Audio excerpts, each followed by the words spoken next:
ఒక ఛానల్లో వస్తున్న ప్రతి మెసేజ్ను, ప్రతి వీడియోను మీరు విని చూసి ఈ ఛానల్ను సబ్స్క్రైబ్ చేసుకోవాల్సిందిగా మీ అందరినీ కోరుతున్నాను. దేవుడు ఇంకా ఈ యొక్క ఛానల్ ద్వారా ఇంకా అద్భుతమైన వర్తమానాలు అందించలాగున మీ అనుదిన ప్రార్థనలో కూడా మీరు జ్ఞాపకం చేసుకోవాలిగా ప్రభు పేరిట మనవి చేసుకుంటూ సెలవు తీసుకుంటున్నాను. Praise Lord. Thank you. చదివిన వచనం చదువుతానే అమ్మా. మరియు మధ్యముతో మత్తులై ఉండకుడి. ఏముండకూడదంట?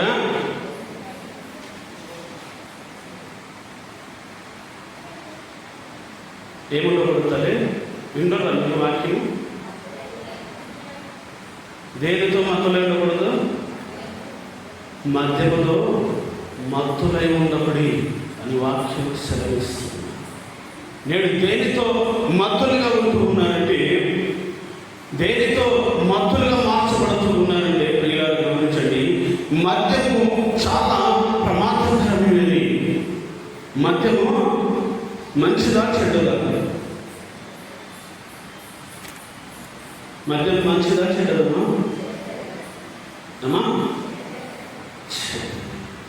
ఎందుకు చెడ్డది అంటే ప్రియులారా గమనించింది, మత్తులో ఉన్నవాడు ఏం చేస్తాడో కూడా వాడికి తెలియదు. మద్యం తాగే వాళ్ళ గురించి 4 జంతువులను సాదృశ్యంగా తీసుకుని చెప్పవచ్చు. గమనించండి, మద్యం తాగే వారిలో 4 రకాల జంతువులు ఉంటాయి. మొదటి జంతువు పిల్లిగా ఉంటాడు. ఎవరు? మద్యం తాగేవాడు మొదటి జంతువు లక్షణం వాళ్ళు చూస్తే పిల్లిగా కనిపిస్తాడు. పిల్లి స్వభావము ఎవరికి కనిపించకుండా అది ఏం చేస్తుంది? చప్పుడైనా అది పాలు తాగేటప్పుడు గమనించండి, ఇంట్లో మీరు పాలు పెట్టేసి బయటకు వెళ్ళి అది పాలు తాగేటప్పుడు చప్పుడైనా వస్తుందా? అది ఇంట్లోకి వెళ్ళేటప్పుడు చప్పుడు వస్తుందా? వాడు మద్యం తాగక ముందు పిల్లగా ఉంటాడంట. అంటే ఒక్క మాట మాట్లాడు, అసలు రోడ్డు ఒక మాట్లాడు, చూస్తే ఎంత బుద్ధిమంతుడో వాడు, ఎంత మంచివాడో అనుకోవాలి. ఎప్పుడు మద్యము తాగకూడదు. మద్యము అది కళ్ళ ఎదురుకి వచ్చింది అనుకోండి, కుక్క లెక్క మాట్లాడతాడు. ఎట్లయినా కుక్క గమనించాలి కూడా, కుక్కకు దానికి బాగా ఆకలిస్తుంది. బాగా ఆకలి ఉన్నప్పుడు దాని దగ్గరికి వెళ్ళి నువ్వు అంత ముద్ద అన్నం పెట్టడానికి వెళ్ళినప్పుడు అది ఎలా ప్రవర్తిస్తుంది గమనించాలి. ఎప్పుడైనా ఊపుకుంటూ నీ చుట్టూనే తిరుగుతూ ఏం చేస్తుందమ్మా? తోక ఊపుకుంటూ నీ చుట్టూనే తిరుగుతూ నాలుగు నమ్మప్పుడు ఎలా ఉంటుంది? నాలుగు బయటకు తీస్తుందా, లోపల పెట్టుకుంటుంది? నాలుగైనప్పుడు బయటకు తీసి దాన్ని చప్పరిస్తూ ఉంటుంది. ఇది ఎప్పుడు ఇతరులో వచ్చే స్వభావము, మందు ముందుకు వచ్చినప్పుడు లేదా రోడ్డు వెళ్తూ ఉన్నప్పుడు వైద్యం చూసినప్పుడు అతనిలో ఇలాంటి అలవాట్లు వస్తుంటాయి. గమనించండి. తర్వాత ఇప్పుడు ఎన్ని జంతువులు అండి అమ్మా? 2. మూడవ జంతువు చెప్తాను. మద్యం తాగక ముందు అంటే మా దాన్ని స్వీకరించడం ఎలా ఉంటాడని చెప్పాను? పిల్లి లేదా. అది ముందుకు వచ్చినప్పుడు ఎలా ఉంటాడు? కుక్కకు మీరు చూపించారంటే ఇంకా దాని ఆటలు ఇంత అంతా ఉండదు. ఈ మద్యం తాగే వాళ్ళు కూడా అదే పరిస్థితి ఉంటుంది. మూడవదిగా ఈ మద్యం కాస్త ఈ ఫోటోస్ కాస్త 2 పెగ్గులే అంత లోపల పోయారనుకోండి, అప్పుడు వాడు ఎలా ఉంటాడు తెలుసా? పుణ్యవంతుడు. 2 పెగ్గులు లోపల పోయారనుకోండి, అది కొంచెం మిషన్ పనిచేయడం ప్రారంభించినటువంటి పుణ్యవంతుడు. ఇప్పుడు వాడు ఒంటిపై ఉన్న చొక్కా ఏం చేస్తాడు? ఎవరు ఉన్నది? నేనే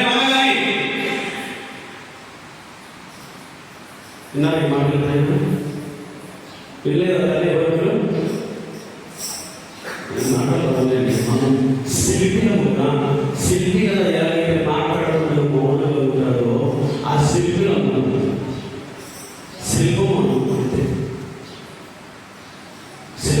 శిల్పం లెక్క ఉండకూడదండి. దేవుని సన్నిధిలో మాట్లాడే వారిగా ఆరాధించే వారిగా ఉండాలి. సరే, ఎన్ని జంతువులని? 3 జంతువులు. పులి ఏం చేస్తుంది? గాంధిస్తారా? సైలెంట్గా ఉంటుంది. పులి గాంధిస్తారు. 4వ జంతువు ఏనండి? పిల్లి అయిపోయింది, కుక్క అయిపోయింది, పులి అయిపోయింది. 4వ జంతువు పందేగా ఉండదు. పందిని గమనించారు మీరు? పంది దేంట్లో పడి పోరాడుతుంది? మాకు వాక్యం వింటున్నారు అసలు. పంది స్వభావం ఏంటంటే తెలవదా? అయ్యా, బురదలో పొరలాడుతుంది. అది బురద అని తెలుసు దానికి, కానీ ఎక్కడ పోరాడుతుంది? అదే బురదలోనే పోరాడుతుంది. గమనించండి, ఈ 4 రకాల జంతువులు ఈ మద్యంలో ఉన్నటువంటి వ్యక్తులు ఉంటారు. పిల్లలు గమనించి, మద్యం తాగుందేమో పిల్లి లెక్క ఎవరైనా తిట్టినా సరే, అప్పుడు మద్యం తాగినప్పుడు ఎవరైనా తిట్టినా కూడా నువ్వు ఎంతగా తిట్టు అక్కడ వెళ్తూ ఉన్నప్పుడు నోట్ దగ్గర ఒక మాట రాదు. అదే మగవాడిలో వారి ముందుకు వచ్చిందంటే కుక్క లెక్క దాని చుట్టూ తిరుగుతూ ఉంటాడు. అది కనిపించడానికి నాకు తాగిన మనశ్శాంతి ఉండదు. తాగినాక కాస్త పులి అవుతాడు, గామిస్తాడు, వంటి చొక్కా తీసి పడేస్తాడు. నాకంటే పోటుగాడు ఇంకా ఎవడు కూడా లేడు. తాగి బాగా ఎక్కిన తర్వాత తాగి కక్కిన దాంట్లోనే పడి చూసారా? తాగి బాగా ఎక్కింది అనుకోండి, లేవలేని పరిస్థితి వచ్చింది అనుకోండి, పీక దాకా తాగిన వాళ్ళు ఏం చేయాలి? కక్కేస్తాడు, వాంతి చేస్తుంటాడు. ఆ వాంతిలోనే పడి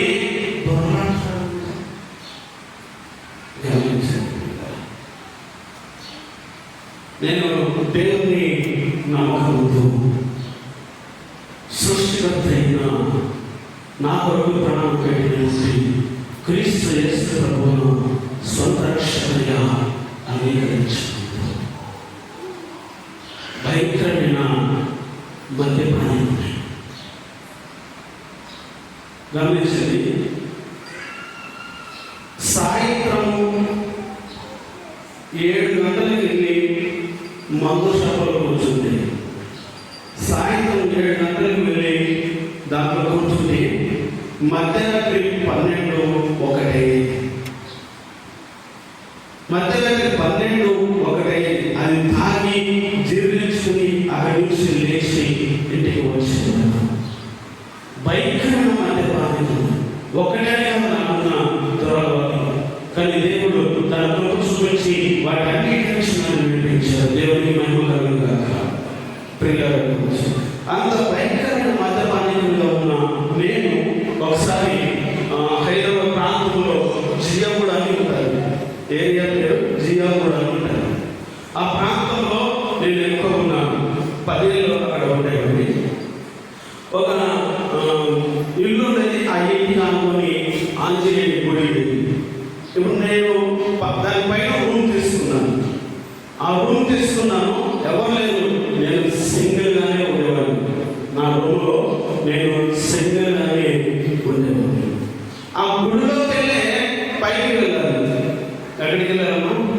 గుడిలో నుంచే నా రూమ్కి వెళ్ళాలి. అంటే ఆ గుడి లోపలనే మెట్లు ఉండేవి. ఆ మెట్లపై నుంచి నేను నా రూమ్కి వెళ్ళిపోయేవాడిని.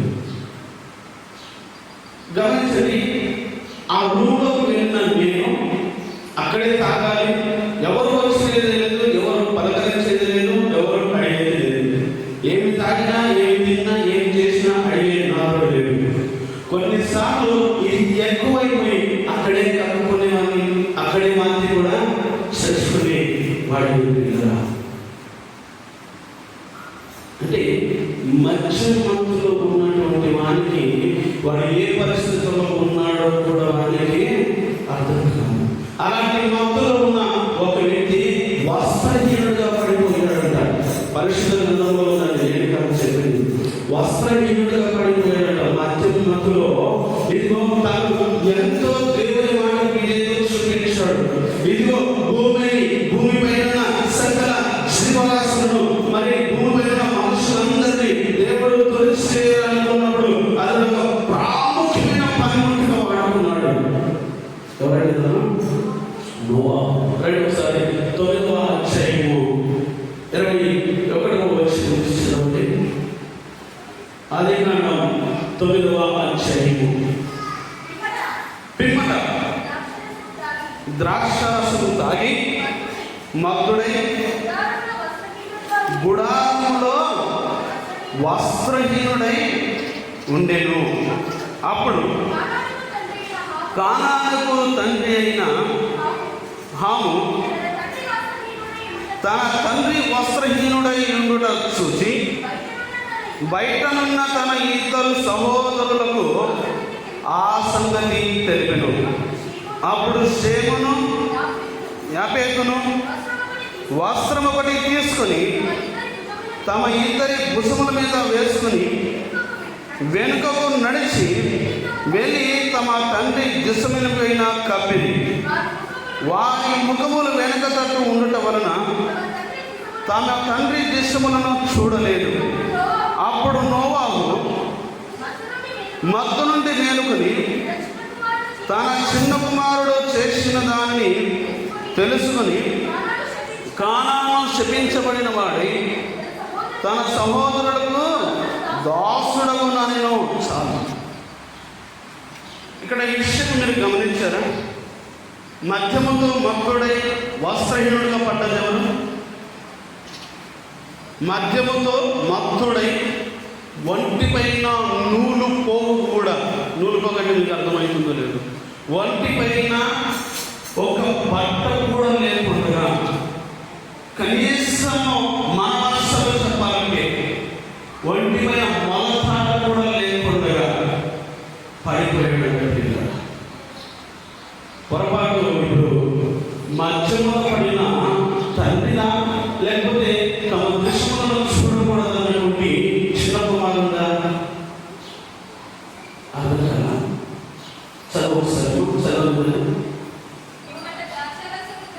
పిమ్మట ద్రాక్షరసము తాగి మత్తుడై గుడారములో వస్త్రహీనుడుగా ఉండేను. గమనించండి, ఇక్కడ నోవాహు ఏం చేశాడు?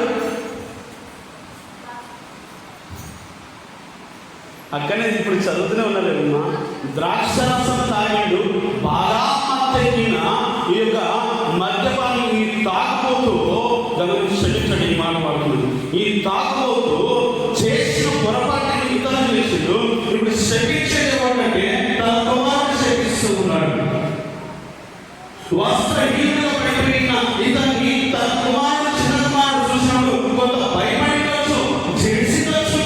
గమనించండి, అయితే ఈ విషయం తనకు ధైర్యం చాలేదు. తన తండ్రి భక్తుడై వస్త్రహీనుగా పడుతున్నాడన్న విషయం చూసినప్పుడు వెంటనే వస్త్రములు తెచ్చి తండ్రి దేహం మీద కప్పడానికి ధైర్యం చాలేదు.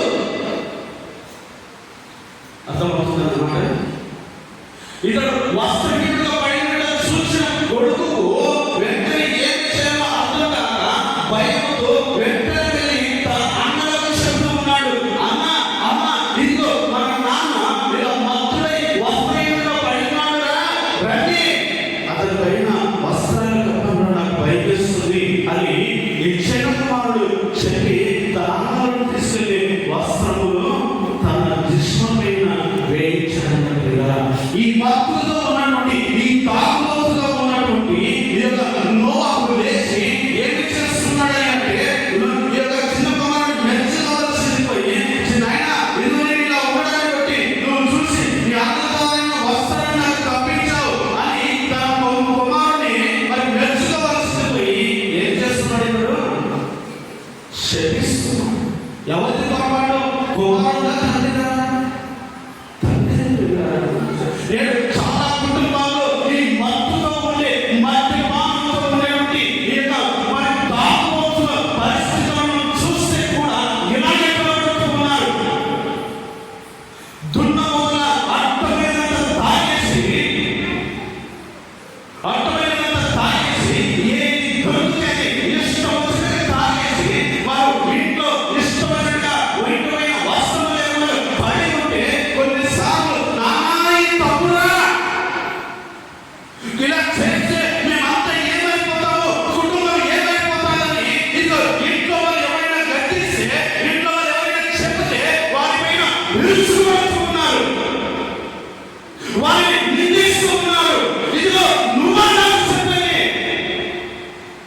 నువ్వన్నా మందలించండి, నువ్వు నా కొడుకువి, నువ్వు నా కూతురువి, నువ్వు నా భార్యవు, నువ్వు నా దగ్గర మాట్లాడే అర్హత నీకు లేదు అని మత్తులో వాడు ఏం చేస్తున్నాడు వానికి అర్థం కాని పరిస్థితుల్లో గడుపుతున్న వ్యక్తులను చూస్తూ ఉన్నాం. గమనించాలి. ఇది తాగరా కుటుంబం నాశనం అయిపోతుందని చెప్తే చెప్పేవాడిని దూషిస్తారు. మత్తుల్లో కట్టుకున్న భార్య ఒంటి మీద తన చేతులతో సహస్రంతో కట్టినటువంటి మంగళసూత్రాన్ని సైతం తీసుకుని తాగుబోతు ఎంతమంది మనము చూస్తూ ఉన్నాం. ఇవి తాగడానికి ఎన్నో భార్య దాచిపెట్టుకున్న డబ్బులను తీసుకెళ్ళి ఇంట్లో కుమార్తె అనారోగ్యంలో పడిపోయి ఉంటే, బలహీన స్థితిలో ఉంటే, తిండి లేక గిరగిర కొట్టుకొని ఇదిగో ఆ బట్టి మీద ఉన్న మాంసమంతా కూడా మరి క్షీణించిపోయి వెంకలతో వేలాడుతున్న పిల్లలు తన కళ్ళ ముందు కనబడుతూ ఉంటే కూడా దాన్ని ఏమాత్రం పట్టించుకోగా ఇదిగో మద్యములో మునిగి తేలుతున్నటువంటి తాగుబోతులు ఎంతమంది చూస్తున్నారు. చూడలేదంటారు. భయంకరమైన మద్యపానులు ఉన్నారు, భయంకరమైన మద్యపానులు. ఇంకొకరు తాము ఉన్నటువంటి వ్యసనాన్ని తీర్చుకోవడానికి మద్యముతో మత్తుడై ఉండడానికి చిన్న పిల్లలను తానటువంటి తన రక్తము పంచుకున్నవి పుట్టిన పిల్లల సైతం కూడా వారి అవయవాలను అమ్ముకొని తాగే తాగుబోతులు ఎంతమంది ఉన్నారు.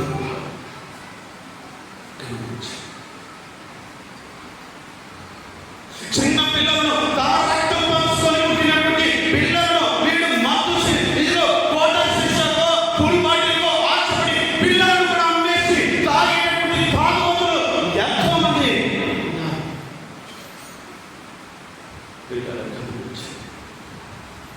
ఎంత భయంకరమైన పాపం చేస్తున్నారు. తాగింది తండ్రి ఎక్కడికండి, శపించేది ఎవరిని? కొడుకు. పొరపాటు ఎవరిది ఇక్కడ? కొడుకుదా తండ్రిదా? అమ్మా తండ్రి. అది నేను తాగిపోయి మత్తుడని వస్త్రం లేకుండా పడితే ఇంకో నా చిన్న కుమారుడు వాళ్ళకి ధైర్యం చాలలేదేమో, వాళ్ళకి ఇంకో సాహసించలేకపోయాడేమో, అందుకే తన అన్నలకు చెప్పాడులే అని సరిపెట్టుకోవాలన్నా లేదా? బుద్ధిందంటారా ఇతనికి? ఏమన్నా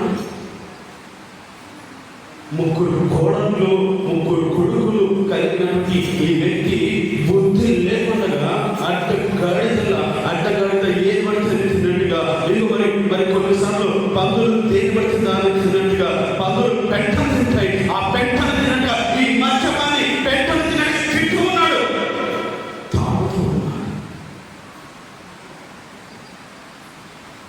బుద్ధి పనులు చేస్తూ ఉన్న ఈ యొక్క నోవాహులో సరిపెట్టుకొని కుమారుని మెచ్చుకోవాల్సింది పోయి కుమారుణ్ణి ఏం చేస్తున్నాడు? శపిస్తున్నాడు. ఎంతమందిని మీరు ఇలాంటి లక్షణాలు కలిగినటువంటి వ్యక్తులను చూడలేదు? ఒకసారి చెప్తారా? మేము ఇలాంటి వారిని చూడలేదు అన్నవారు ఒకసారి చేయలేపండి. మధ్యమతో మత్తుడై తను ఏం చేస్తున్నాడు? అసలు తన కుటుంబంలో తినడానికి తిండి లేక బిడ్డలు ఎంత కొట్టుకొని ఆకలితో ఆమటిస్తున్నారన్న విషయం కూడా అర్థం కాని మత్తులో ఉండే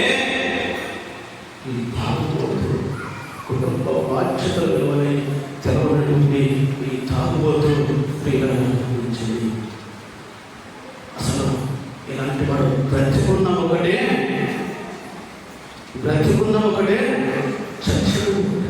ఎందుకు కుటుంబాన్ని పట్టించుకునేవాడు, పిల్లలను పట్టించుకునేవాడు. నీ రక్తం పంచుకొని పుట్టారు కదా నీ పిల్లలు, నీ రక్తం పంచుకొని పుట్టిన నీ పిల్లలకు ఇదిగో నువ్వు కావాల్సిన అవసరం తెచ్చి పెట్టాల్సిన బాధ్యత జీవించాల్సిన నీవు ఎలా తాగుతూ ఉన్నావు? ఒకసారి రండి. ఎంత భయంకరంగా ఆ మధ్యతో ఉన్నాడో ఇప్పుడు మనం ముందుగా చదువుకున్నటువంటి ఎక్కడన్నా చదువుమా యెషయా చదువు మాటలు 11వ వచనం చదువు. మద్యము త్రాగుదామని వేకువనే లేచి, ఎప్పుడు లేస్తారంట? ఎప్పుడు లేస్తారయ్యా? వేకువనే. పని చేయడానికి కాదు వీడు లేచేది, కుటుంబాన్ని పోషించడానికి కాదు వీడు లేచేది, పిల్లలకు బాధ్యత కలిగి కాదు వీడు లేచేది. వీడు లేచేది దేనికి అంటే ఎప్పుడు వేకువనే. వేకువని ఏ 4 గంటలకో ఏ 3 గంటలకో లేచి దేని కొరకు ఎదురు చూస్తూ ఉన్నాడు అంటే పిల్లలు గమనించండి. గద్దలు కదా మరి చచ్చిన ఎత్తు మాంసాన్ని పీక్కు తినడానికి ఎలాగైతే ఎదురు చూస్తూ ఉంటాయో ఈ తాగుబోతు వేకువ షాపునే ఏ 4 గంటలకు ఏ 3 గంటలకు లేచి మద్యపు షాపులు ఎప్పుడు ఓపెన్ అవుతారా అని ఏం చేస్తున్నాడంట? ఎదురు చూస్తున్నాడు. మీరు ఒకవేళ ఇక్కడ చూస్తారో లేదో కానీ సిటీలోకి వెళ్ళి చూస్తే కొన్ని వైన్ షాపులో తెల్లవారుతున్న 5 గంటలకు తీసేయడం ఉంటాయి. ఎన్ని గంటలు? 5 గంటలకు తీసేయడం ఉంటాయి. అవి లోపల జరుగుతుంది. కొన్ని వైన్ షాపులు చూస్తే 5 గంటలకు లోపలికి వెళ్ళి మద్యం తాగి వచ్చే ఎంతో మంది చూసి ఆ మద్యం తాగి వాడు నడవలేని స్థితిలో అదే రోడ్డు పైన వస్త్రహీనుడిగా దున్నపోతుగా అడ్డకాయలుగా పంది తోలినట్టుగా దొరుకుతున్న ఎంతో మంది తాగుతులు మీకు కనబడుతూ ఉంటారు సిటీలో చూస్తే. వీడు గంటలు వేసేటంటే పని చేయడానిక, కష్టపడడానిక, కుటుంబాన్ని పోషించుకోవడానిక, ఆస్తులు సంపాదించుకోవడానిక, ఏదో కూడబెట్టుకోవడానిక ఈ అడ్డగడ్డ వేసి ఎన్ని గంటలు వేసేటంటే ఈ అడ్డగడ్డ తెల్లవారుజామున వేకువజామున దేని కొరకు వేశాడు? చదువు. ద్రాక్షరసము మద్యము పుట్టించు వరకు, చాలా రాత్రి వరకు. ఏం పుట్టించాలంటే వీడు తాగేది మంట పుట్టించాలంటే, మంట పుట్టించాలంటే వీడు తాగి ఈ మధ్యలో వీడికి ఏం కావాలంటే వీడి యొక్క శరీరంలో కాల్చేయాలంట. కనపడుతుందమ్మా మంట? చదువుతున్న మాట ఒకసారి. మంట పుట్టించే వరకు, చాలా రాత్రి వరకు, పానం చివరికి ఏమిటా? ఆశీర్వాదమా శ్రమ అంటే వేస్తున్నాడు. దేనికి వేస్తున్నాడు అంటే 9లో మరి పంది దాంట్లో పడి బుల్లలో పడి దొరలాడినట్టుగా ఇదిగో ఆ పంది మరి పెంటను తిన్నట్టుగా ఆ పెంటలో పంది ఏదైతే ఆశపడుతున్నారో పెంటను పంది తింటుంది. ఇక వేపుకలను మరి పొట్టు పొట్టుగా చేసి వేపుకలను ఇదిగో మరి పొడి చేసి కుళ్ళిపోయిన పంటలతో తయారు చేసినటువంటి చచ్చిన పంటలతో తయారు చేసినటువంటి భయంకరమైన క్రిములు దాంట్లో ప్రవర్తిస్తున్న ఆ యొక్క పంటతో తయారు చేసిన ఆ మద్యమును తాగి వీరి శరీరాన్ని కాల్చుకోవడానికి వీడు ఎప్పుడు లేస్తున్నాడు? వేకువనే. ఎందుకు లేస్తున్నాడు అంటే వారి శరీరాన్ని వాడు కాల్చుకోవడానికి, వారి శరీరంలో వారికి మంట పుట్టించడానికి. ఎంత భయంకరమైన నేను ఈ మధ్యకాలంలో ఒక వ్యక్తిని బాగలేడు హాస్పిటల్కి తీసుకెళ్ళాను. హాస్పిటల్కి తీసుకెళ్తే డాక్టర్ కనీసం ఆమె దగ్గరికి రాలేదు, ఆ వ్యక్తి దగ్గరికి రాలేదు, కనీసం తన చెయ్యి కూడా పట్టలేదు. ఆమె ఒకటే మాట్లాడింది, తాగుతారా ఏంటి తాగుతారా? నీరు కాదండి, జ్యూస్ కాదు, స్ప్రైట్ కాదు, మందు తాగుతాడా? తాగుతాడు. ఎన్ని గంటలకు తాగుతాడు? ఇప్పుడు ఇక్కడ ఎన్ని గంటలకు చెప్పారు? వేసుకోవచ్చా ఉంటే ఉదయం లేవగానే ఒక కోట కొట్టాలి, పచ్చిది నీళ్ళు చుక్కలు నీళ్ళు కలుపుకోకుండా ఉదయం లేవగానే ఒక కోట కొట్టాలి, 10 గంటలకు ఒక కోట కొట్టాలి, 12 గంటలకు ఒకటి కొట్టాలి, 4 గంటలకు ఒకటి కొట్టాలి, రాత్రి 2 కొట్టాలి. ఏంటంటే 6 కంప్లీట్. మీలో ఎవరైనా స్త్రీలు కానీ పురుషులు కానీ ఒక్క వారంలో ఒక వ్యక్తి పక్కన స్నేహితుల గురించి చెప్పట్లేదు నేను, ఒక వారంలో ఒక వ్యక్తి 5,000 6,000 ఖర్చు పెట్టిన వాళ్ళు ఎవరైనా ఉన్నారా? కేవలము తాగడానికి అట్లాంటి వ్యక్తులను నేను చూస్తున్నాను. ఒకే